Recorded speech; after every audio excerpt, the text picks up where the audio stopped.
it's Sunday lunch now, it's Sunday dinner, and what a guest we've got this week. I'm John McGilvery. My name's Liam Rudden, and yeah, we've got Alex Harkess with us tonight, and I am monitoring your questions here. We already have questions in, so we've got plenty of them for you here, Alex. I hope you're ready for all this. You can send your questions in by going to the Facebook page and just entering them in underneath the live feed that you will find there. John. Yeah, thanks, Liam, and welcome along, Alex Harkess. A pleasure to have you here. Thank you very much. It's good to be here, and a welcome to everybody, supporters, wherever you come from. It's nice to have you here. Alex, it feels like an eternity since we last saw you at Armadale. How have you been going over the last few months and staying safe? Keeping your head down, the same as everybody else, accepting the situation, trying to avoid my pal Cadbury. He doesn't do my health any good at all, and just following things as they've been happening and hoping that we can start to be positive. But it's dragged on a bit for us all, for sure. And has your business been able to keep going, or have you had to shut down for a couple of months? And we did shut down originally, that was difficult, and we're now back. I'm not saying we're back to full capacity yet, but we have gone back and doing the best that we can. I think most of the motor trade has been similar, though it's certainly got a lot busier than the last couple of weeks. So that's been good. Yeah, we went back to work in the middle of June, and it's been absolutely chaos since then. So we've certainly got the spike from that. How long it continues, who knows? But it's good to be back as well. Your thoughts? Obviously, we've got you on. We may as well crack on with this one early on, Alex. Racing in 2020. We're now heading towards August. What's your take on it? Well, straight from day one, my take was very simple. The decision to run will never be ours. We've got to sit back and wait till somebody says we can do it. When they say we can do it, then they'll give us the criteria, and it's up to us to match it. We've been very positive. We've been ready to go. We've been waiting for somebody saying you can go, and we're very confident that we will be there. Whatever was happening, obviously, the longer it goes on, it's going to be a shorter season. It's going to be a shorter fixture list. We accept that. But as a club, we've never altered at all. We've always been ready to go. But until somebody says we can, then we can't. It's as simple as that. So we've just got to sit back and wait. We'll not make the decision. But if somebody says British Speedway can go, then we're ready. Although we do have a Scottish and English variation, which we might have to cope with at some stage, but there again, we'll just have to take that when it comes. Alex, let me take you back to the start of this season. As you were saying, the team were ready to go, the club was ready to go. Was there a point, was there a moment when you realised yourself that it probably wasn't going to happen the way that we'd hoped it would? I realised when we were at the Ben Fund meeting at Scunthorpe that this was overtaking us much quicker than anybody anticipated. Everything was getting closed down at such a speed. We had all our team virtually in the country. Lassie was the only one that wasn't here, but he was already in Denmark, ready to get on a ferry. And we realised then it was not going to happen immediately.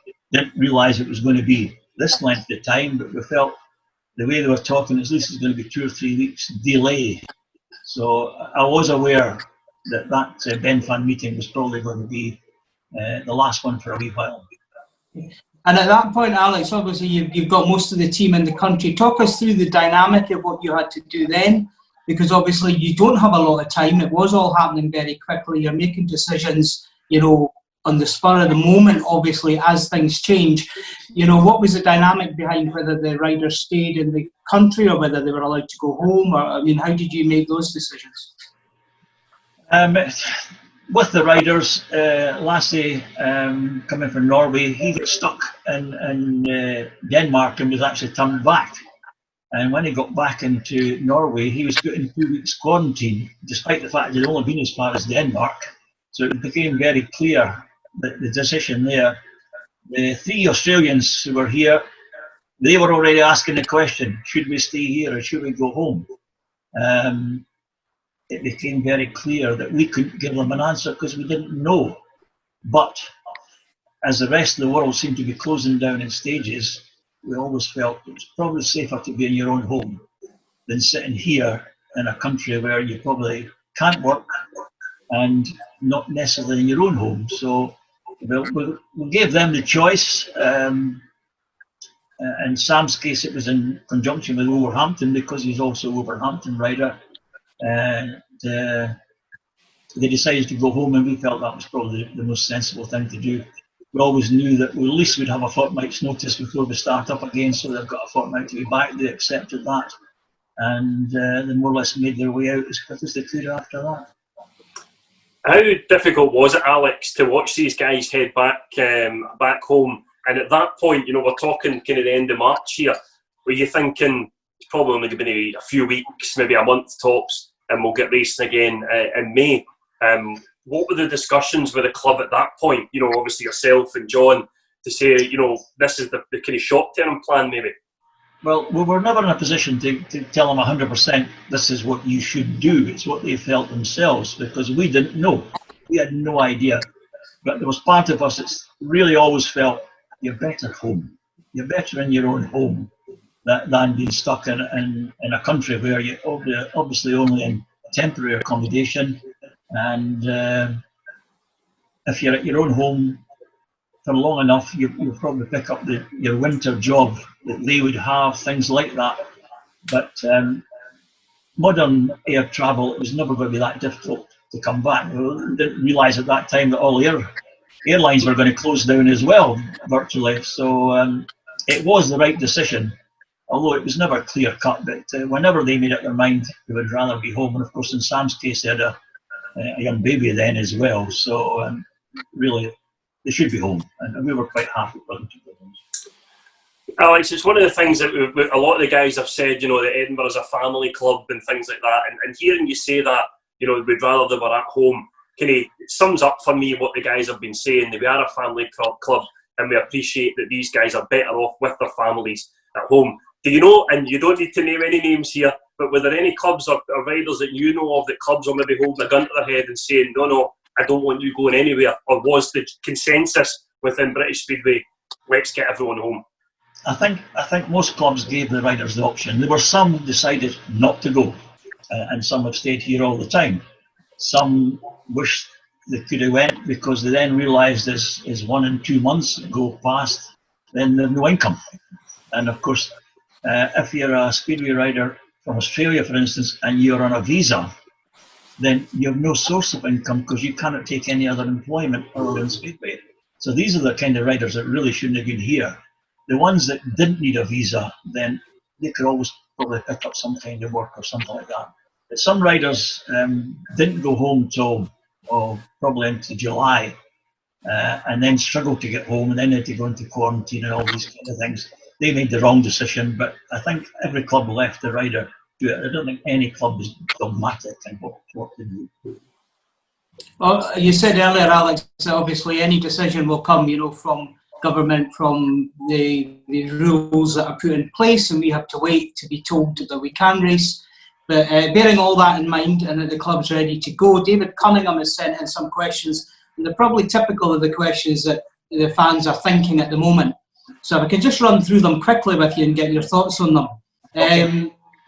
He wonders if there's a time when you think even if Speedway is allowed to continue this season, it will not be financially worth it, as it will just be too late to start. Is there a cut-off time, do you think?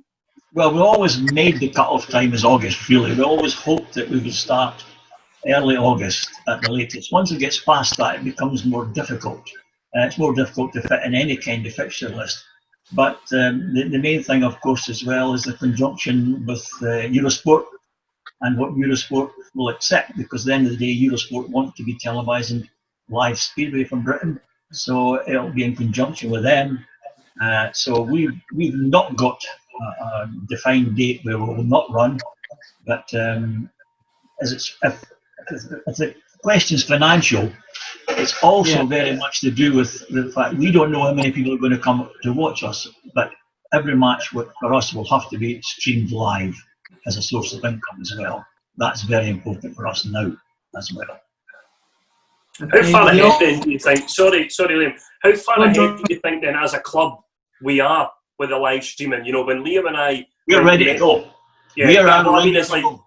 in terms of other clubs, you know, I know we're ready to go. Liam and I have been doing this for a year now, and I think it's absolutely incredible what the club have done to put that in place. Do you think we're miles ahead of other clubs in that case, or? Well, I think there's very few clubs at our level. There might be one or two, and I'm sure there probably is one or two. A lot have done nothing at all. That's up to them. We're not saying that every match in every club should be streamed live. We're saying that every match at Edinburgh should be streamed live, not necessarily to people or Edinburgh public, but to the rest of Britain. In fact, the rest of the world. Anybody who's prepared to or wants to watch it, whether you're a supporter from the away team, or whether you're a relation in Australia or something like that, we want to give them the right to watch our Edinburgh matches. And I believe if we get the right to do it, and we do it well enough, which I think we will, other clubs will want to join very, very quickly. I agree. Alex, David also asks, when thinking about who will be watching riding, should the teams declared for 2020 remain the same for 2021 unless there's a valid reason such as injury, retirement, or change of circumstance for the rider? I think that's fair enough. Yeah, different if the season starts, but if the season, if you're asking a situation where nothing happens, then I think that's a fair starting point. If in fact the season starts, then obviously it becomes different. Some might not want to come back to places. That's a little bit out of our control, but I've got an open mind on that. But if nothing happens at all, then I think next season should just start where this one should have done. Okay, just one last one from him. Would it be worthwhile to run an open meeting, not the Scottish Open, he says, or a National League matches using only UK riders? National League's always a possibility, of course, because the cost is not as much, but there again, you need to make sure you've got clubs to run against.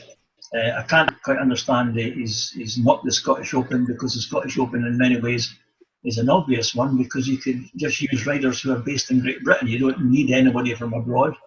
And if they're based in Great Britain and not riding, they might be absolutely desperate to ride.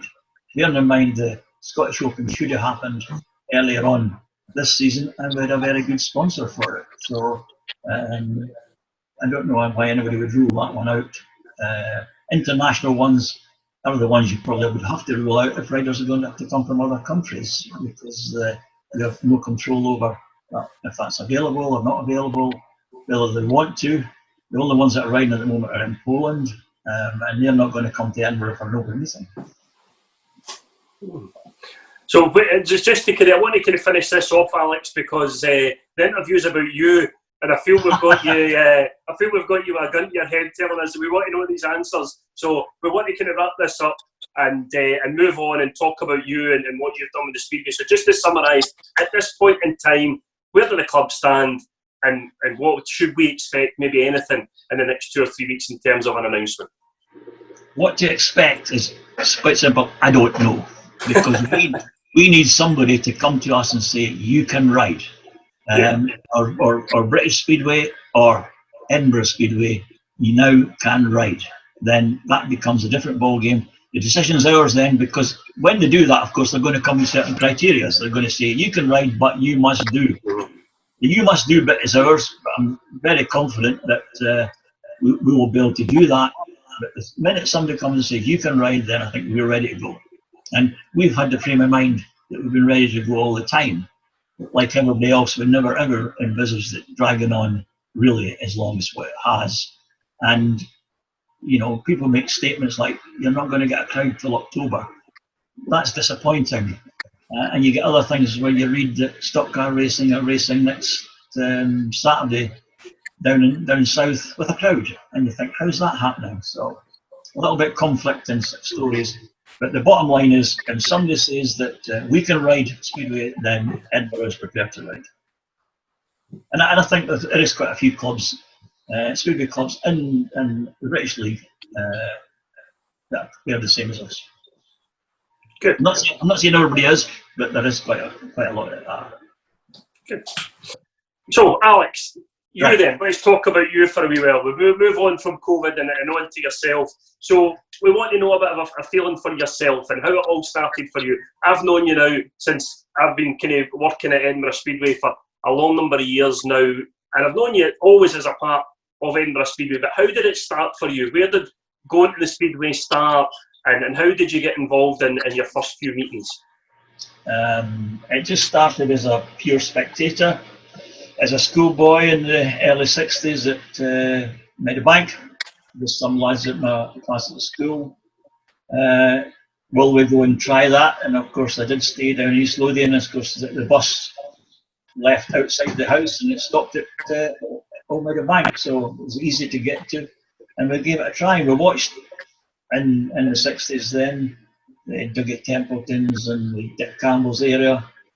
We watched that for a while, and that was my first real insight into Speedway, and drifted away from it then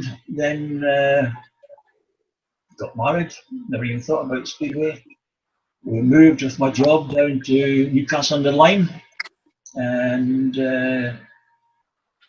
suddenly over the other side of the field from the house they started building a Speedway track, and a few of the boys in my work were going along to help, and he'd come along at night, which I did, and pushed a wheelbarrow up and down, and a spade and a shovel, and that was the start of the Stoke Speedway riding at Ulmer Road. So I watched them, once that was up and running, I watched them the length of the time we were at Stoke, and without ever being really involved in any way other than just purely going as a spectator. Came back to Edinburgh, and of course Edinburgh were that time were at Powder Hall, and of course my son, he was up and running by that stage, and he comes back to school saying some of his pals had gone to Speedway. Would you take me to the Speedway? And we ended up drifting down to Powder Hall. Simple as that, and as you do at Speedway, as everybody will know, you tend to stand at the same place and you tend to get to know the same people round about you, and you all start to talk, and that's how you get involved in Speedway, you know. So, well, would you remember the atmosphere of Old Meadowbank, Alex? Would you remember the meetings there? I mean, we've been hearing all these wonderful stories about the sort of like interval entertainment and all the rest of it, things that you would never get today. But you probably wouldn't want most of them, to be honest. But what are your memories of the atmosphere in going to Old Meadowbank? Well, my memories are of course slightly different because I'm a Speedway promoter now. And I laugh now because I think every year that passes, Meadowbank gets better. It now hardly ever rained at Meadowbank, you know. The gates were shut just about every week. You couldn't get in because the crowds were so big, and every race was a fantastic race.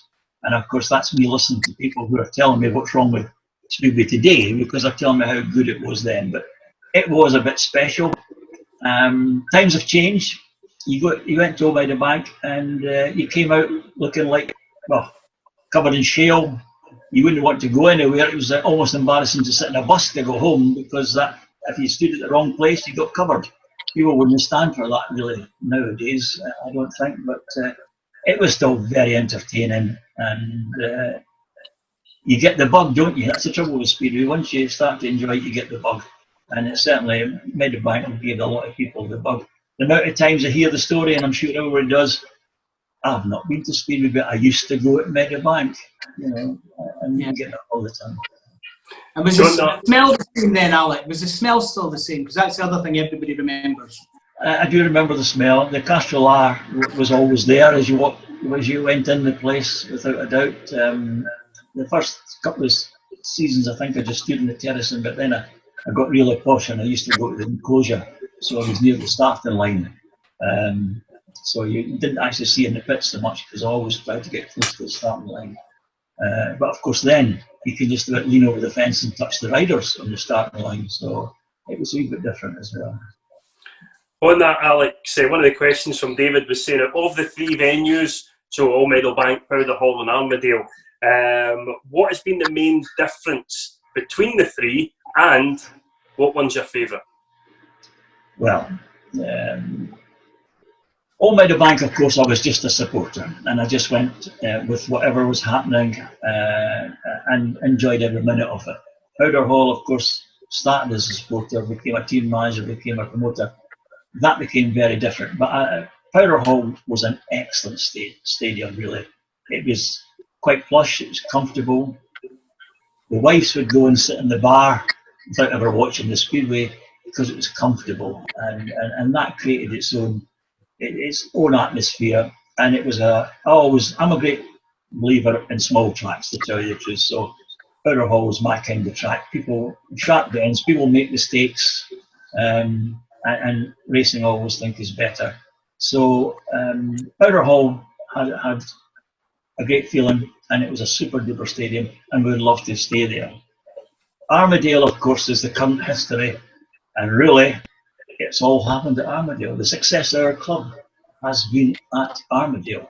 In the main, there's always odd matches at other stadiums, yes, but the club as it is today is Armadale, and the success that I think we've taken to that club is all based at really Armadale more than Powder Hall. So Armadale has got the greatest affection, but it's not the best stadium. To me, Powder Hall was the best stadium, but Armadale has the affection. You said that it all happened at Armadale, which brings us nicely to Caroline Watson. Caroline remembers you saying many years ago that you would die a happy man if Edinburgh Monarchs never won the league. Here we are with 5 league titles behind us, and you're still going strong. What drives your enthusiasm in light of the pressures and demands being a promoter, and not forgetting that you've got your own business to run as well? And what is the most frustrating thing about Speedway? So what keeps you passionate now that you've won the league that many times, and what frustrates you? Well, knowing Caroline, of course, she's known me for a long time. She's not quite correct. I didn't think I said I would die a happy man. I think I said I would retire. Oh, that question does say retire a happy man. It's Liam killing you off, mate. All right, and okay. I never thought I was going to die over it, certainly, but I did think I would achieve my aim if I won the league, because the club had gone so long and never won the league, and really not looked like winning it either. But when after the 2 seasons as we ran one big league and the new league started in about 1997, I thought Edinburgh the club changed considerably from that time on. We were a Speedway club, probably termed as an unfashionable club up to that point, but once the new league started, bearing in mind when we had one big league, our nearest track was Bellevue, so there was no real home supporters travelling these days. Then we started up and we had Glasgow, Berwick, Newcastle, Workington all starting up, and it became a totally different thing. And I think Edinburgh as a club became very much one of the in clubs as opposed to an unfashionable club. So it all changed then. And to win the league in 2003 was always my ambition and my aim. And I thought that would be the time to retire, because you'll not be able to repeat it, really. But from 1989 to I started, I never thought I would survive in Speedway to that length of time anyway, because most people in sport, you either, when you start losing 2 or 3 matches, they get rid of you. So kind of didn't think the lifespan of the time that the club would be anything like that. But I enjoyed the success of 2003 too much that I couldn't really go. Simple as that. I wanted to do it again, and that's what kept me going. Every year's a different challenge. It's what keeps you going. The rules of Speedway means you can't keep the same team, so you can't just roll on season after season. Every year's a new season, every year's a new team, and you try and keep the nucleus of the old team, but it's always a new team and it's a new challenge. And Powder Hall, as I say, we didn't own the stadium as such, but the stadium was always kept very well, so we had nothing very much to do there. Armadale became a greater challenge because it's an old stadium, but it's still home. And at the start of each season, yeah, you get your down points. Don't get me wrong. It's not always a case of every week's great. It's not, and some hard weeks. But you look for success. We don't look for financial rewards, because if we were looking for that, we fail miserably. But success is what the team's all about, and that's what we aim for. On that, John, sorry, Alex, I'm just looking at the question. One of the questions that came in was, can we look forward to you and John carrying on for the foreseeable future, as you have done a fantastic job over the years and don't know anyone that wants you to stop? So you mentioned that, 2003, that was it. We're now 2020, looking at 2021, and there's no sign of holding back. Well, John's a youngster, so perhaps he might have a longer future. We're not getting any younger, and I'm the first to admit that. I don't do quite as much travelling to the away matches now as I did in the earlier days, and it is difficult when you have a business to run as well. How long? I can't answer that question, but yeah, hopefully and eventually younger people come along and keep the club alive and surviving. We've been fortunate the club survived, and probably not as much as us, more because of the supporters that we've had. We've not had the biggest supporters, but we certainly have had the best supporters, and that's kept it going.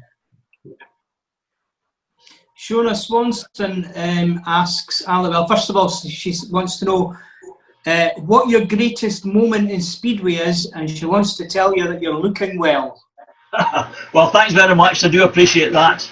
My greatest moment is wait your camera, Shona. Wait your screen. I know. I don't know how you get that. You must have started drinking early today, but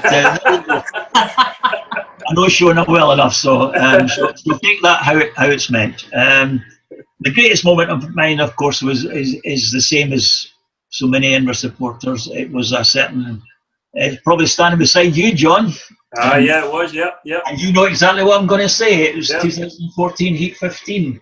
Not because that was a great Speedway match, but the tension was incredible. The tension, the needle, everybody was uptight in the pits. There were so many races had been getting rerun, people knocking each other off, etc., etc. The sheer tension of that, the announcement of that race was awarded was probably will never be repeated for me.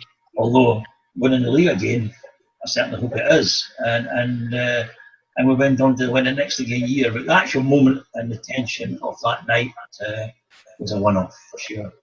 You say it wasn't a great Speedway match. They showed it in the EMTV Rewinds probably a month or so ago, and you forget how far ahead Edinburgh were in that meeting at one stage.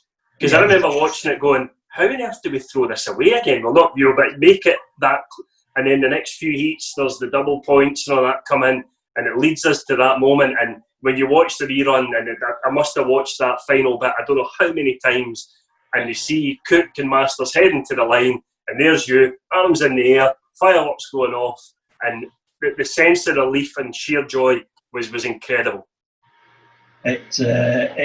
It was amazing because I knew the build-up. I knew the build-up of that. The two riders were pretty determined. Sam had lost that tactical ride, and he was so determined. Cookie was absolutely adamant that he was going to take them to the fence, and Sam's got you on the outside. You got to come up the inside. I'll take them out, and you come in. And then when it actually happened, just somebody wrote the script, and the script happened. And I couldn't believe it. And once they were in front, I knew they were never going to be caught. That's why it was so annoying for the race to be stopped. And the pits team at that stage, I think, were ready to go battling with everybody. So it was actually awarded, and it all changed very quickly. But knowing the build-up over the 2 or 3 races previous to that, I think that added to the night. And it was a strange night because even although my wife was not at the match, or my daughter, they were actually phoning me. They were trying to follow it, as you did in social media these days, on updates. And even my phone's going off, what's happening? And everybody, I think, was the same. The tension was just tremendous, but it was nice that it happened. And full marks to the referee who did the right thing. David Lee's asking Alex, or saying, happy days. David Lee's saying this, happy days back in Powder Hall. Might not have won much, but we had some fun. The Lost Tuesday in Poole will never be forgotten. Is there a story in there, Alex? It's called the Lost Tuesday. It's Kenny McKenna named it the Lost Tuesday. And these days, the club was such that we did everything together. I used to book the hotels then, and a lot of supporters used to go to the same hotel. So we could sometimes be looking for maybe anything from 15 to 20 rooms. So what I used to do was go to the best hotel in the area, regardless of what price they were advertising, and say, I'll take 20 rooms and we'll spend plenty of money in your bar, and this is what I'm prepared to pay. Do you want me or not? And you know, it was mostly midweek, and as often as not they would say, okay, and they would take us. So it was very, very posh hotels and things like that. And we were at, I think it was probably Exeter on the Monday, and we were going to Poole on the Wednesday. So the Tuesday was a dead day, and of course they just dangerous. It was a dead day. The same Davy Lee, I think, got on a bus going the wrong direction and ended up. I can't even remember where he ended up. Someplace that he had to almost get asked, where am I? Because I'm not supposed to be here. And, I think we probably got beat on the Wednesday, and that was due to the missing Tuesday. Yeah. But that, to be fair, in these days, that was a team, and that was a team spirit, which they enjoyed life to the full. You know, the Beck Saunders, you know, Scott Lamb, Michael Coles, they were all party animals, to be fair, and that's what. Teresa Carmen says it's the fans and the management's passion that keeps our clubs going. She looks forward to one day visiting Armadale, but wonders, do you have any problems getting riders to race for Edinburgh, given that it's the northern club? Geographically, of course, we're out in the limb, we always have been. I think it was a lot more difficult in the early 90s when we were not a fashionable club. It's not so bad now, to a point. Riders realise that they're coming to Edinburgh because we want to win. So they take that as to their credit that we're actually asking them, although a lot of them come and ask us first. It's not difficult, I don't think, when we're talking about riders who are non-British. Where it gets a bit more difficult is when you go down to reserves, if you're talking about people coming from the other end of the country. A young reserve driving 4 or 5 hours to come to Edinburgh and maybe just scoring 1 or 2. It's a long drive back again under these circumstances. These are the ones that have probably got to pass 2 or 3 tracks to get to us. So the reserves can be a bit more difficult if you're going for a British reserve. When they changed the rules that you had to have like 2-point British reserves, these were really difficult for us and clubs like us geographically out in the limb. But the main parts of the team now realise that they're coming to Edinburgh because we want to win. Sorry, Alex, you said there in the early 90s Edinburgh weren't a fashionable club. It's not the first time you've said that tonight. What made them not a fashionable club? We were not winning anything. We were not always up there challenging. We did all right at times, but we were never the team that everybody had to beat to win something. Now people tend to look at Edinburgh, if you want to win something, you've got to beat Edinburgh to start with. I'm not saying it's like that every season, but that's the frame of mind. And these days we were a team that were never in the top 4 really in the league.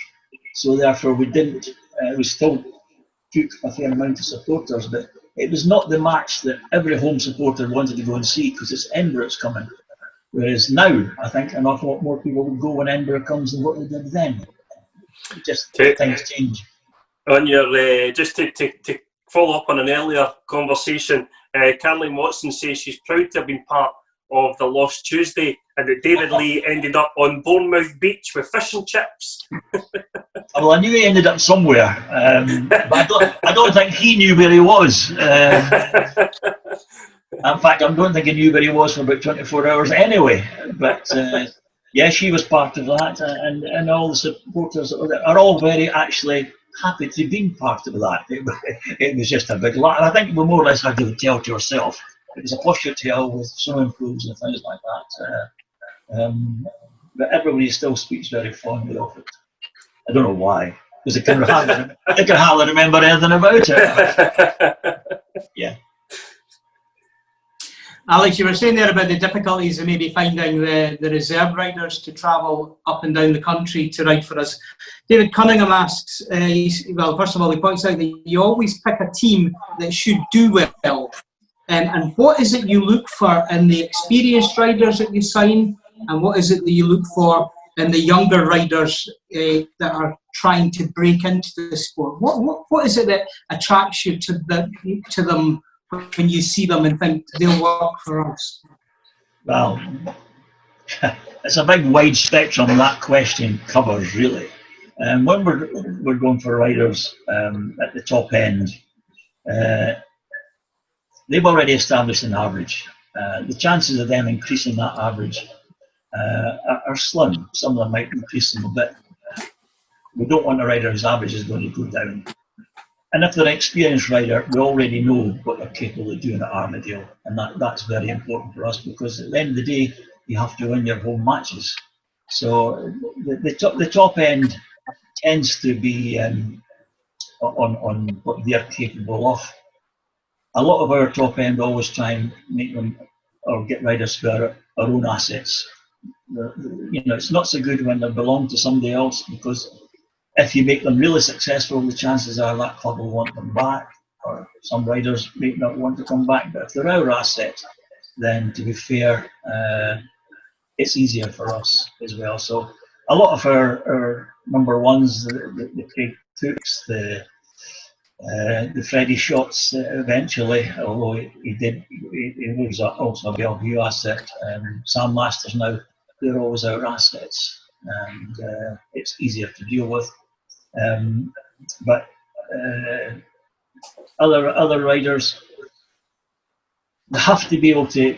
The top riders have to win races at Armadale. We're always looking for people that's going to get us an heat advantage in heat 13 and 15 at Armadale. When you don't get an advantage in heat 13 at Armadale, it's a hard match. You're struggling. You're really struggling. So that's the top end. We don't expect the average to increase, but we really don't want them to drop. And if only your top end drops by 2 points or something, you've got a problem. Simple as that.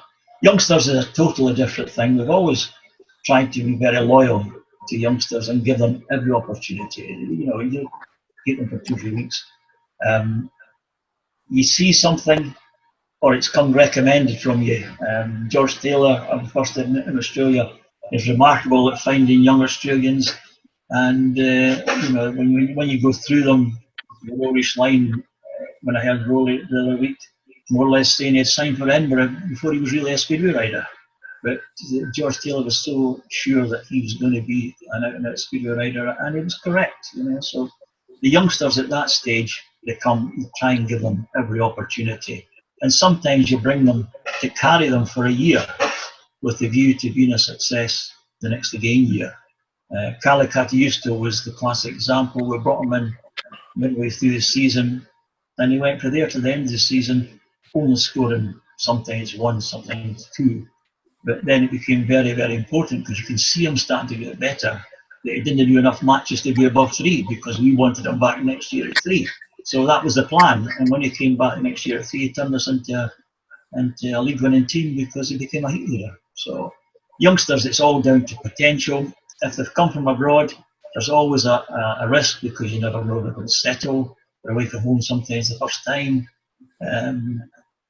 Having people round about them, all these things are what Edinburgh is very good at. Trying to make them part of a family. And it's always nice to bring in a new face, but that always brings the risk of whether they'll be successful or not. But if you're going to sign riders who have got an average, then it has to be a rider for us that the average is on the way up. You take the odd gamble. Sometimes you take a gamble, a rider who you think has not done as well as he should, and we could make him better. Fisher, when Fisher came back, he was in a downer. We turned him round. Sedgman was also struggling a bit, and we turned his career around and pushed him up the way. So sometimes there's no fixed rules when you're putting your team together. A lot of times it's your gut reaction that we could make that rider better, or this rider has a potential to have a future. Sometimes we turn a youngster into a rider and he doesn't want to stay with the club because his ambition is so great. A lot of them leave, like Rory Schlein, even Freddie Schott, even recently with Eric Riss. They wanted to move on. Max Frick was another one. A lot of these riders I would like to have had another year at Edinburgh, because I thought we could even made them better. But their ambition was such that they wanted to move on, so we don't stand in their way if that's what they want. But there's no hard and fast rules to put a team together. An awful lot of talking goes on, an awful lot of gut feeling, and then you talk again. And John and I will talk with the other directors, sometimes for weeks, what we want. But bear in mind, we don't start talking about it in November. A lot of this talking has gone on for 2-3 months before that. I think Alex, we spoke. Sorry, Liam. I think we spoke on a Centre Green interview, Alex, a while ago, and you said, you used to meet your team in January, February the following year, and you've just said that obviously starts in October, November the year before. What goes into making a team for the fans who perhaps don't know? You've said that you and John speak and you speak to the directors, so are there meetings there that we had? And ultimately, if there's talk of whether we're going to go with him or with him, who gets the final say? I'm not going to say we all agree, and John and I, of course, have got a partnership that's the longest promoters in British Speedway, and not by a year or two. We're talking about probably 20 years longer than anybody else, and we don't always agree.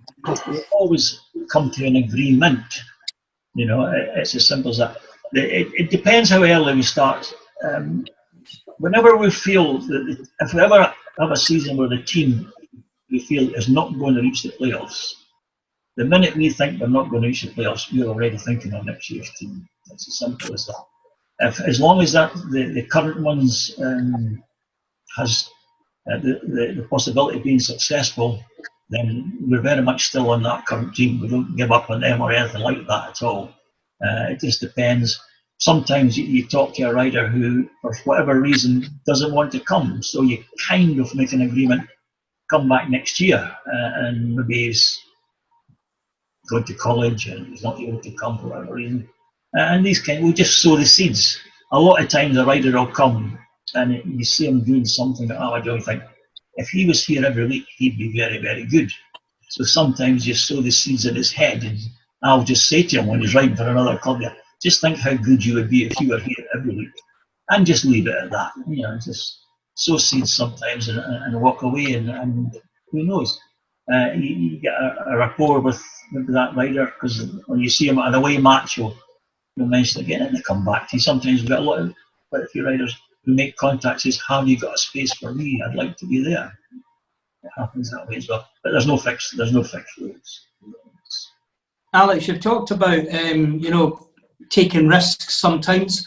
Last question from David Cunningham. How soon do you and John decide that a rider is not going to perform the way you think he needs to, and that you need to drop him? And how emotionally difficult is that decision to make? That's another one where there's no fixed rules and there's no easy decisions. If it's a young lad and he's trying his hardest, we'll go with him as long as we possibly can. There's a lot of times when a rider, it's just not working for him. He's not enjoying it. He's not enjoying the drive, or whatever reason, it's not working for him. And sometimes when we say to them that we're going to change the team, you can see they're actually relieved, because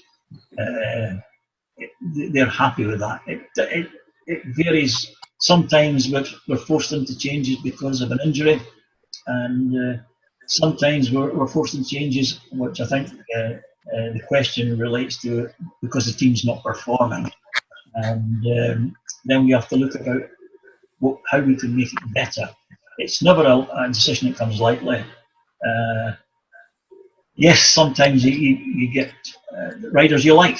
Sometimes riders that you're very much part of it and want to be part of the club, but they're just not progressing. The trouble with Speedway, of course, it's average orientated. We're in a situation halfway through last season where Sam wanted to come back, and we knew that if we didn't bring Sam back in the middle of last summer, he would no longer be able to come back to our league because the averages were changing, and the conversion rate from one week to the other was also changing, so it would be more difficult this year, and it was going to be now or never. So we sat down with that frame of mind that Sam might get us into the playoffs, but then he will be here for next year. So that meant we lost 2 Scandinavians. One of them wasn't our asset, but nevertheless it was disappointing to lose them. But for the benefit of the club, we felt it's the right way to go. And on that, Alex Ryan Anderson says he hopes you're doing well. Who has been Alex's favourite rider to manage in his years at Edinburgh? Favourite rider to manage? I'm more likely to tell the riders it's most difficult to manage. The favourite ones as well. The favourite ones to manage, of course, are the quiet ones that just smile and do everything you say. It'd be wrong to say there's favourites. There's so many of them. You're part of one big team. There's nobody who stands out. There's odd riders that you'll go back and say they did a fantastic job for us, and as such, they were great fun as well. Seeing youngsters come through and going on to better things. Seeing Max Frick, for instance, in the Grand Prix this year, if we had it on, I think it would have been a great thing for Edinburgh just to see that happening. Things like that. These are all good riders. Some of the captains, Freddie Shot, for instance, was fantastic. Took us to our first league title his way, and his way was different from any other way. And of course, the other captain who has to be mentioned, of course, is Derek Snedden, who was never an angel. So you cannot say, I can't ever say he's my favourite, but he's probably my favourite captain. And believe me, we had a few disagreements, and a spade became a shovel very, very many times. And he was not the greatest rider in the team, but a fantastic inspiration for the team. Absolutely. How much pride does it give you when you watch? You're saying about Max in the Grand Prix. You've got Max there. Craig Cook was riding in the Grand Prix. You saw Thomas Jonasson as an Edinburgh rider riding in the Grand Prix. When you see these guys that have pulled on the blue and gold, and you see them now at Grand Prix level, you must think it must fill you with great pride to see that. Oh, absolutely. I've had the moment which nobody else at Edinburgh has, because I was invited to the FIM Gala in Berlin 2-3 years ago, and we had all the world champions there, and 2 of them were Edinburgh. Max Frick was the under-21 champion, and Eric Riss was the world long champion. So we had 2 Edinburgh riders in that gala celebration, and it was almost like an Edinburgh table, and that gave me immense pride. And as I say, unfortunately, nobody else from Edinburgh. My son David was there, but we were the only people there from Edinburgh. In fact, very, very few people there from Great Britain. That's the way it goes. But a great deal of pride then to have that, and that will never be repeated for sure. But to see these riders do that, although in Eric's case it was a long track and it was nothing really to do with Edinburgh, but nevertheless he was there as an Edinburgh Speedway rider. And anybody you see coming through the ranks and going on to better things. Rory Schlein as well.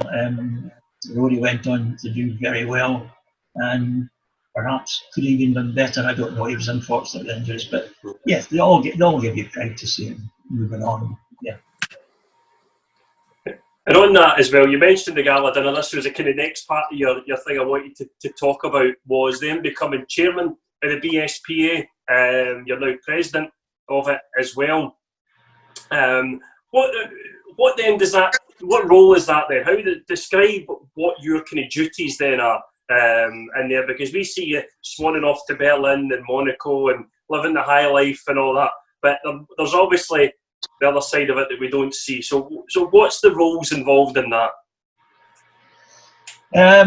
Well, they're two different things altogether. And the president, which I am now, is very much an honorary role and doesn't do very much. He gets invited to big events like that, but it's probably more appreciation of what you've done in the past and what you'll do in the future. Oh, I'm still a member of the SLB group and FIM, which controls their calendar, as they call it, which is basically the fixture list.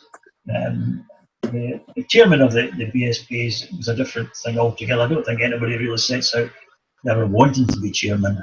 If they did, they need their head looked, that's for sure. You get rolled into these jobs. Yeah, I had been on the management committee for many, many years before that, and as people perhaps don't appreciate that, it was Glasgow that nominated, it was Neil McFarlane that nominated me to go on the management committee, and I thought he was crazy at that time. So, you know, despite everybody say about Glasgow, and Stuart Dixon is on the management committee this year, and his nomination came from Edinburgh. So, but the chairman of the BSP is a different thing altogether. That is a 7-day job, 24 hours a day, and there's no escaping it. It dictates your life. It's not a job that I would recommend to anybody, quite truthfully. I think it got harder for me because social media became more to the fore, and with social media, every supporter, wherever they are, believes they could have a say in everything, and they put it in print, which meant you get an awful lot of rubbish being printed, and you just got to deal with it. But it really took too much of anybody's time. I don't envy Rod Godfrey's job at the moment, because he's got a job, of course, that none of us have to deal with what's been going on, and it's new to him, and asking him his answer to everything is impossible, because nobody's done it before, and he's got to live with it. But when you're chairman, you have to really know everything about every subject, because you get asked every subject under the sun, from the finances to team formations. You get phone calls at 7 o'clock at night from a referee's box when a match is about to start, and the two teams can't agree because of strength, and one says that team's illegal, this team's legal. So they phone you when you're sitting taking your tea and you're supposed to come up with the answer. These are the things that happen. It's a difficult job. I did it for 6 years, which was twice, two stints, and I think the BSP was a very strong association when I left, which I thought we achieved something. There was difficult times in that as well, but you know, to be fair, we had the benefit of television deals as well, which made life a lot easier for me as chairman. So, but why you'd want to get involved in that job, I'm not really sure. You've obviously got something missing in your head that you take on that job. So, but you do get a lot of travelling in my FIM role. When I was chairman, of course, I got Britain did not have a representative in the FIM from the BSPA then, which we got that changed, and I became that. And it took me to many countries in the world, to China and places like that, which I very much appreciate and look back with great fondness that I was able to see these places. Yes, I was at Monaco in December at a grand gala, and I'm thinking, how does anybody afford to be here? You know, this is mad. And it rained all day. When the main day was it rained all day, and David was trying to drag me around everywhere underneath an umbrella, thinking this is madness, you know. But it still was very pleasant, and you know, people appreciated it, and you get treated very, very well. As your position, which is in my case now as president of British Speedway, people are very courteous, and I do appreciate it. Well, as a president, I'm glad that you're a damn sight better than Donald Trump. On the one thing I did want to ask you was about the conference. So you've got is it November, December? You used to go to Tenerife. Tenerife's been a long time ago. But we used to, it was always October, November, that time of year, yes. Yeah. Once the Speedway season finished. And we used to go all over the place. We went to Florida one year, to tell you the truth, and we went to Cyprus and places like that. People used to think that was extravagant and Speedway couldn't afford it. What they didn't realise is we were all paying our own way. It wasn't costing Speedway anything. But in actual fact, the package at some of these places was just as cheap as staying in a hotel here. But so it didn't cost that much more, but it did take us someplace where the sun might be shining. We went to Cyprus and nice places. And all you do is you sit inside all day. If your wife's with you and she's out in the sun, but you're sitting in a meeting all day when the sun's out, so you didn't see much of the sun at all. But it had its advantages compared to now, where we go to a hotel in this country for 2 or 3 days. It did have its advantage staying in a hotel for a week. You got to know everybody, and it's easier when you get to know people. You don't fall out with them quite as easy when you're friendly with them. And sometimes it gave you a bit longer to think of a decision you had just made that you think was probably wrong. And you always had the bar at night where you could think that was wrong, So it did have its advantages, but people used to think they were swanning it because we were going someplace. Well, the meeting always lasted 3 days and the rest was a holiday, but in most cases we're all paying for it ourselves anyway, so what difference does it make, But Alex, I'm aware the clock is ticking, so I'm going to run 2 questions together for you. Andrew Steele wants to know the one thing if there was one thing you could change in Speedway, what would it be? And Michael Purvis asks, could you see a situation where British Speedway radically changed to align itself more like Poland? He's thinking of doing away with the averages, doing away with the team restrictions, and using rules like having 2 Brits in the top 5. Could we learn from them? Well, the first thing I wish I could change, but I can't, is the weather.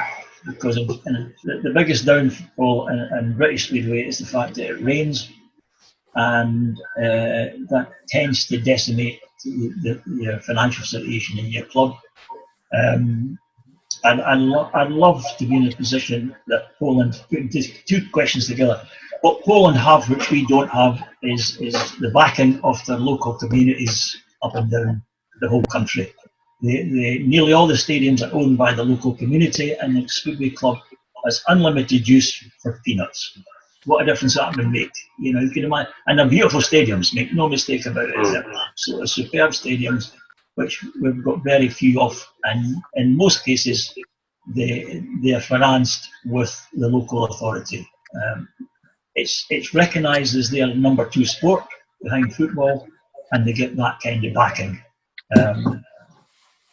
We've not got, and I can't ever see us having any financial clout to that extent that we can go without averages and have an open checkbook Speedway. Because without averages, that just means Speedway becomes open checkbook. The team that's got the most money can buy whatever rider they want. Poland operate a squad system. We can't operate squad systems. We've not got enough riders, and how can we afford to pay for riders to sit and do nothing? It's miles away from what we do. We can't compete with that at any time. Everything in Poland's not wonderful. A lot of Polish clubs struggle as well, despite the fact that they get very big crowds who pay very little to get in, to be fair. But at least they're getting all the backing for their youngsters. They've got a much easier route in for youngsters with all the stadiums that they could practice 7 days a week in. We have so limited places to actually practice or bring youngsters in, and we're still a minority sport in this country, which they are not in Poland. So I can't see us matching them anywhere in the future. Yeah, Alex, the last one I think from the supporters. Davey Anderson says you're looking well. You've got plenty of admirers tonight, Alex. I can't get over it. I know. It's nice. It's nice. Is that yourself or Gerard Butler we've got on? I don't know. Is there one rider in your time at Edinburgh you thought, I would like him, but didn't think he would sign for the club?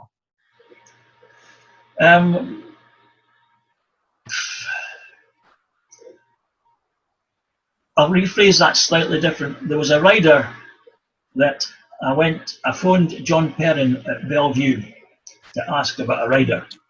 We were making a change. It was probably about, I think it might have been June. And John Perrin, who I got on very well with at Bellevue, John Perrin says, "You don't want him. He's crap." He says, "The rider you want is Peter Carr." And I says, "I don't really want Peter Carr. He's in the company with a very good reputation." He says, "You're mad. Take Peter Carr."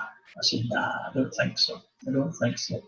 And I phoned John, and I says, "John Perrin wants us to take Peter Carr," and he says, "He'll probably be, he's the rider for us. He's the rider we want." And John says, "You reckon?" And I said, "I'm not sure at all." And we hummed and we hawed, the two of us.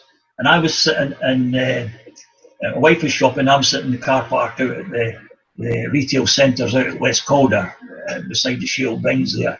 I'm sitting in the car park there, going through all this conversation with John. And also thinking, "No, Peter Carr will come to Edinburgh anyway."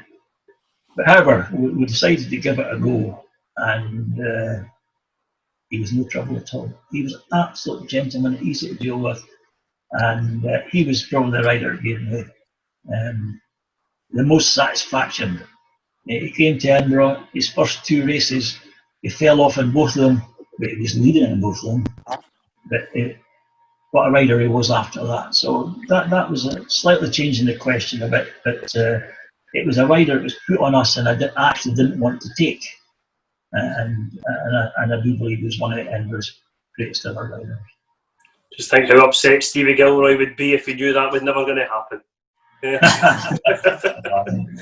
Alex, sorry, go Liam. Last little cheeky question from Derek, the bus driver, Alex. Are you ready? Are you ready and sober for the next firm supper? What makes him think I got drunk the last time? That's all he sees. We're always ready. We're always ready. Yes. It's a good night out, and anybody that has not been there, you want to try it. It's not the heavy burns stuff that doesn't suit everybody. It's a super night, and it's very light-hearted, and there's an endless amount of whiskey seems to be flowing, and you don't seem to have to pay for it either, which is incredible. So if you've not been before, to everybody, give it a go. You'll love it. Brilliant. Well, Alex, listen, it's been an absolute pleasure. Thanks for having us along. I see David's behind you there. It'll be past his bedtime. He'll need his bath and everything before he goes to his bed. Is there anyone at Edinburgh you'd like to say a special thanks to before we go? Well, obviously the supporters have been, I think, the best supporters in British Speedway. I've said that many times, and I can't really pick out any of them that would be wrong, because there's so many. Every time we've needed them, they've stepped up to the plate, and they've been absolutely tremendous.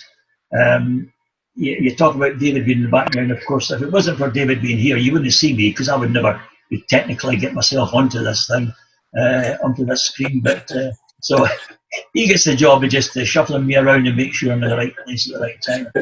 But since I joined Edinburgh in 1989 and became the chairman in 1990, there's certain people there. John, of course, has been my joint promoter incredibly for so many years, and I think we've done all right. Mike Hunter and Ronnie Anderson, two people without either probably the club would struggle to survive, and not getting any younger, but still there and still doing their bits. And to the other directors that have been there, they've always stood by the board and stood by the decisions. We've taken a lot of decisions sometimes that were hard. I'm not saying we're always right, because sometimes you don't know. But without the board of directors who have stood very loyal over that time, the club would not have survived. I still believe we're one of the top clubs in our league, and the team that everybody's still got to beat, and long may that continue. Well, I'll tell you, Alex, there was a thing on Twitter just before I came on. Somebody has totaled up all the matches that have been shown during lockdown by all the clubs in the UK, and they've created a league table from the points from them, and Edinburgh are top. So there you go, the lockdown. You must have even shown a defeat one week as well. I've got to say now, this sounds terrible. I hate Speedway matches where Edinburgh show it and we lose a 5-1 in Heat 15. I right away say, why are we showing that? We've just lost a Heat 1 in Heat. I lost a 5-1 in Heat 15. I take out on David. Why do we show that? All these matches to watch, and we'll show a match where we lost a 5-1 in Heat 15. So I'm not saying I'm the best loser in the world. So we're on the same page. Well, listen, thanks, Alex. I'd like to say thanks as well to Caroline Watson. She picked up a new car from us this week, and our clerk of the course, George Young. Yes. With Julie. Julie's picking up a new car tomorrow. Apologies to the both of them that have had to deal with Davy Brown, but unfortunately he's the best that I've got. But thank you to them. Listen, Alex, thank you very, very much. It's been an absolute pleasure. And again, looking at the clock, we could go for another hour. Easy. But no, it's been an absolute pleasure. We're back next Sunday at the normal time of 12 o'clock, where we'll be chatting to Theo Piper. So it'll be interesting to hear Theo. He's had a colourful career. And we watched him only a few weeks ago, and you forget just how good he was in a Monarchs race jacket. So we'll be chatting to Theo then, and we'll be back as always on Friday with the EMTV Rewind. Alex, thank you very, very much. You're welcome. Thanks to everybody who watched. Thank you.